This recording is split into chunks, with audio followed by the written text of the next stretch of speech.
ગત 5 જાન્યુઆરીના રોજ એક સ્મીમેર હોસ્પિટલથી લિંબાયત પોલીસ સ્ટેશન ખાતે મરણ જનાર હૈદર અલી બાકર અલી નામના ઈસમનું મોત થયાનો ટેલિફોન વર્દી મળતા જેનો અનુસંધાને લિંબાયત પોલીસ સ્ટેશન તરફથી સદર મરણ જનારનું પીએમ કરાવવા માટેની પ્રોસિજર કરીને ડેડ બોડી તેના સગા ભાઈને સોંપેલ હતી.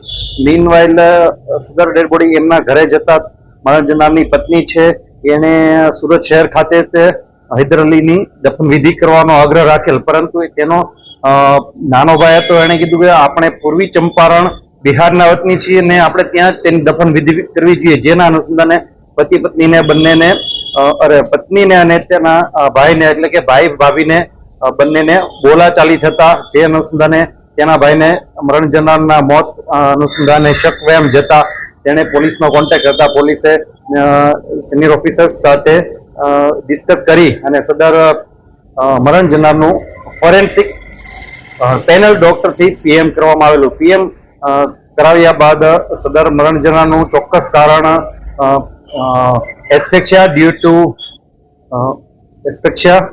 Two compression over chest and neck એટલે કે ગળું અને છાતી દબાવવાથી મરણ જનારનું મૃત્યુ થયેલ છે. જે અનુસંધાને લિંબાયત પોલીસ સ્ટેશને ખૂનનો ગુનો દાખલ કરીને આગળની તપાસ ચાલુ છે.